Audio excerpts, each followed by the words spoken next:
আমার সাথে চ্যানেলে আপনাদের সকলকে স্বাগত। আশা করি সকলে ভালো আছেন। আবার একটি নতুন ভিডিও নিয়ে আপনাদের কাছে এসেছি। ডুয়ার্স খুব মনোরম জায়গা, খুব ভালো লেগেছে। বেশ কিছুদিন ডুয়ার্সে কাটিয়েছি বিগত দিনে। বেশ কয়েকটা ভিডিও শেয়ারও করেছি, আবারও করছি। অনেকগুলো ভিডিও এখনো শেয়ার করেই উঠতে পারিনি, সময়ের অভাবেই বলা যেতে পারে। কিছু কাজ এডিট ঠিক মতন করে উঠতে পারিনি। যাক, সেসব কথা। এটা আমরা আলিপুরদুয়ার থেকে বক্সা এবং জয়ন্তীর দিকে রওনা হয়েছিলাম। রাস্তাটা তো ভারী সুন্দর, যেদিকে তাকাই শুধু সৌন্দর্য আর সৌন্দর্য। কোনটাকে ছাড়ি আর কোনটাকে রাখি, এই নিয়ে আমার বড় দ্বন্দ্ব চলে। বেশ কিছু জায়গাকে আমি ক্যামেরাবন্দি করতে পেরেছি, সেই সবই আপনাদের সাথে আজ তুলে ধরব। আলিপুরদুয়ার থেকে যখন আমরা বক্সা জয়ন্তীর দিকে এলাম, তারপরে বেশ কিছুক্ষণ আসার পরে এই বক্সা টাইগার রিজার্ভ আর এই নেচার দিয়ে তৈরি সমস্ত জায়গার মধ্যে আমরা এসে পৌঁছালাম। এসে এনার সাথে দেখা হলো।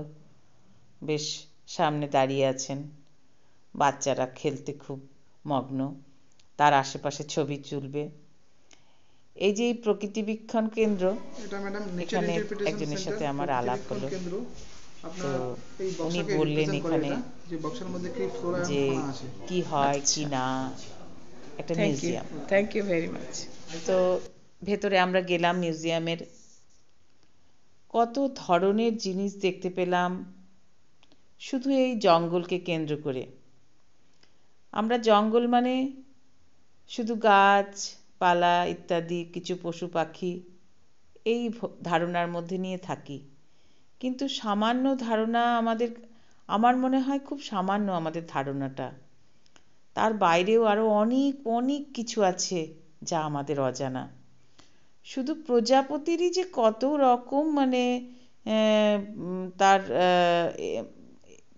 কি বলবো ভ্যারাইটি আছে, সেটাই আমাদের জানা ছিল না। শুধু প্রজাপতিরই। বেশ ভালো লাগলো দেখে, অনেক কিছু জানতে পারলাম। বিভিন্ন জন্তু জানোয়ারের ছাল এইভাবে রাখা আছে প্রিজার্ভ করে। জঙ্গল মতন করে বেশ সাজানো ভেতরটা, এই যে দেখতেই পাচ্ছেন। আর এগুলো সব মাটি দিয়ে বানিয়ে রেখেছে, জঙ্গলের মতো করে রেখেছে। একটা ছোট জঙ্গল যেমন করে রাখতে হয়। অপরিণত পশুর ছোট ছোট বাচ্চা, শাবক, সব ধরনের জিনিস যেগুলো পরিণত হতে পারেনি, সেগুলো এইভাবে সংরক্ষণ করে রাখা আছে। বিভিন্ন জায়গায় বিভিন্ন বার্তা লেখা আছে।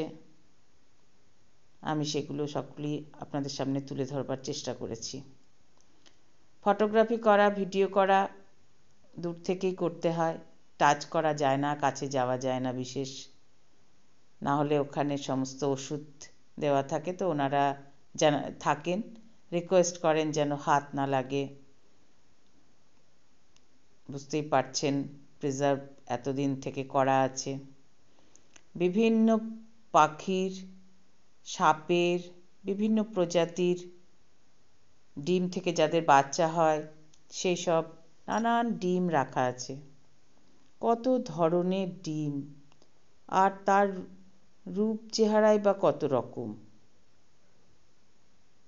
কিছু দেখেছি, কিছু কখনো দেখিনি। বেশ কিছু জানা গেল।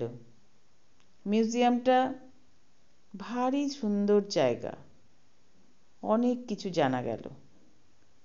অনেক কিছু লেখা, ভালো ভালো। আমরা যে একে অপরের পরিপূরক বিভিন্ন লেখাতে বোঝানোর চেষ্টা করেছেন। লেখাটা প্রায় মুছেই গেছে, তাও আছে। আমার মনে হয় ওটা যদি একটু স্পষ্ট করে লিখে দেন তাহলে ভালো লাগবে।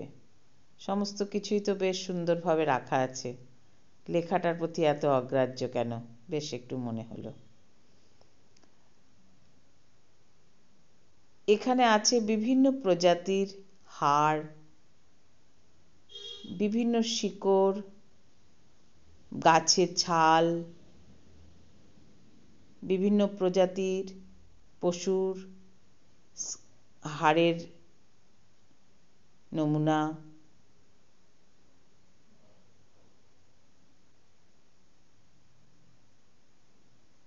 কিছু অস্ত্রশস্ত্র রাখা আছে, জঙ্গলে গেলে কি ধরনের।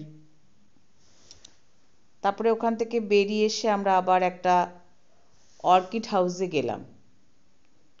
সেই অর্কিড হাউস ঘুরে তারপরে চলে গেলাম জয়ন্তী রিভারের কাছে। খুব ভালো লাগলো। যদিও জল নেই, শুধু একটু নালার মতো জল কুলকুল করে বয়ে চলেছে। কি ঠান্ডা, কি সুন্দর। আর ভাবছি শুধু যদি এটা বর্ষা হতো, এই ভরা জয়ন্তীর এই রিভারটা যদি ভরা হতো, তাহলে এটা হয়তো এত সৌন্দর্যের থেকেও আরো বেশি সুন্দর হলেও সাথে মনে হয় একটু ভয়ঙ্কর হতো। বেশ ভালো লাগলো জয়ন্তীটা। সাদা নুড়ি পাথর, রঙিন পাথর, এই যে ছবি, এটা ফটোগ্রাফি জলের তলায় আমার ভাইপো করেছে তার ক্যামেরা দিয়ে, ভারী সুন্দর তুলেছিল। তাই এই স্ন্যাপটা আপনাদের সকলের কাছে শেয়ার করলাম। এরকম বিভিন্ন ছোট ছোট স্ন্যাপ যেগুলো আমি ওদের কাছ থেকে জোগাড় করেছি, তখন আমি এগুলি ভিডিও করতে পারিনি। এটা আমাদের টিম ছিলাম আমরা, আমাদের ডুয়ার্স ঘোরার এই 5 জনের। সত্যি খুব আনন্দ করেছি, খুব ভালো লেগেছে। জয়ন্তী, বক্সা, আলিপুরদুয়ার, কোচবিহার, অনেক সব কিছু, পুরো ডুয়ার্স ঘুরতে গেলে অনেক সময় লাগবে। আমরা তো শুধুমাত্র 10টা দিন কাটিয়েছি। আমার মনে হয় 10 মাস হলেও বোধহয় কম পড়বে একসাথে ঘুরে এলে সব ডুয়ার্সের সব কিছু দেখা যাবে না। আশা করি ভিডিওটি আপনাদের সকলের ভালো লেগেছে। ভালো লাগলে লাইক করবেন, শেয়ার করবেন, আর আমার সাথে চ্যানেলটি সাবস্ক্রাইব করতে ভুলবেন না। বেশ কিছুটা নুড়ি পাথরও কুড়িয়ে এনেছি, ঘরে রেখে দিয়েছি, কখনো সখনো নেড়ে চেড়ে দেখব আর সেই স্মৃতিচারণ করব। অনেক নুড়ি পাথর, যেটাই ধরছি কোনটা রাখবো আর কোনটা ফেলবো, মনে হচ্ছে যেন সবই তুলে নিয়ে যায়। সেটা তো প্রায় অসম্ভবই ব্যাপার। যাকগে সেসব কথা, প্রকৃতির কাছেই থাক। আমরা মাঝে সাঝে যাব আর সেখান থেকে আনন্দ কুড়িয়ে নিয়ে আসব। আজ তাহলে আসি, আপনারা সকলে ভালো থাকবেন আর আমার সাথে চ্যানেলটি সাবস্ক্রাইব করতে ভুলবেন না। ভালো থাকবেন সকলে। নমস্কার।